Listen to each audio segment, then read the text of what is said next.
Hey guys, welcome to another episode of What's in Ellie's Belly. I have not done one in a really long time, and I thought it was about time that I get into gear and I make you guys a recipe.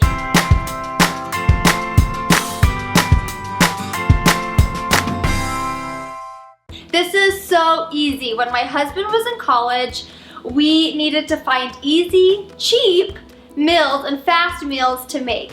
And so I researched a ton, and it was like rotisserie chicken, easy steps to make. And I was like, this is easy. You just throw a bunch of vegetables together, put rotisserie chicken on it, and you're good to go. But now that I have a little bit more time to cook, I have decided to push the rotisserie chicken aside and actually make my chicken and put on my vegetables and stuff. So I'm going to show you guys how I like to make my sweet and sour chicken. It is not like sweet and sour chicken that you get at a Chinese restaurant. I was a little shocked when I first made it because it didn't taste like that.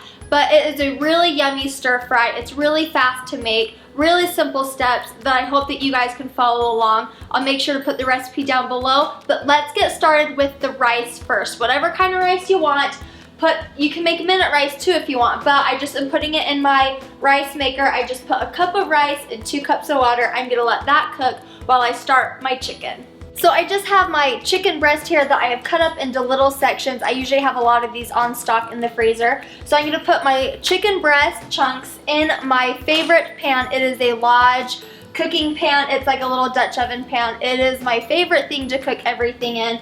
I'm just gonna do a little bit of poultry seasoning, and however you like to cook your chicken. I have a little bit of pineapple juice actually that I'm just gonna put a little bit of that in and cook my chicken up because the recipe is kind of tangy and it does call for pineapple, so I like to take just a little bit of the juice and cook my chicken with.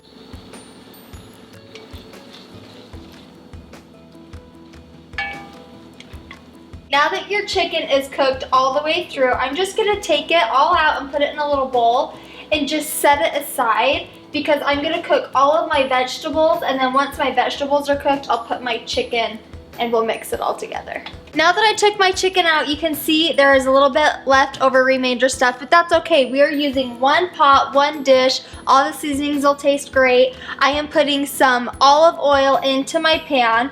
Just eyeball it like a tablespoon or so, and then we are gonna put all of our vegetables in. I have already cut all of my vegetables pre-hand. This helps me be more organized while cooking. I have onions, 2 bell peppers, and then a whole bunch of broccoli. I'm just gonna put all of this in the pan together and let it all just cook down together for a couple minutes until the broccoli and the bell peppers are a little soft. Now that my vegetables are cooked down, you add 3 things. You add a 1/2 cup of brown sugar, a 1/2 cup of chicken broth, and then you add a 1/4 cup of rice vinegar. Now I used to just throw it all in, which you can do, but I have learned over the years, and I learned it just this last time I made it, is the first thing that you add to this, the flavor is gonna pull because it's gonna soak into the vegetables. So I used to add like the broth and vinegar first, and it was so vinegary even though it was good.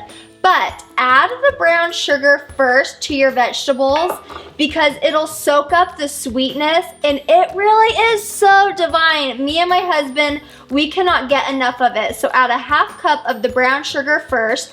Let it just kind of cook just for a second. And then add your 1/2 cup of chicken broth. And let that cook. And I'm gonna turn up my heat now a little bit now that I'm adding stuff to it. And then I'm going to add a 1/4 cup of that rice vinegar. But you can see that it's liquidy. Let it cook for just a minute or 2. It doesn't really need to cook down. I just added a tablespoon of cornstarch and a tablespoon of water, and it thickens up quite fast. I kind of have overdone it before and it's just really thick. So give it a minute or 2 and it will thicken up. Now that all of my sauce is a little bit more thick, I'm going to add that chicken that I set aside earlier into my saucepan. And then lastly, I like to add a little bit of pineapple on top. Now, if you have your sauce too thick, add all the pineapple juice too, because that will be really yummy. But for once, I actually made my sauce where it's not way thick. Hallelujah! So I'm just gonna go ahead and just add the pineapple without all of the sauce. and then you are good to go. You are good to serve it over rice. You're even good to serve it over noodles. That actually would be pretty good too.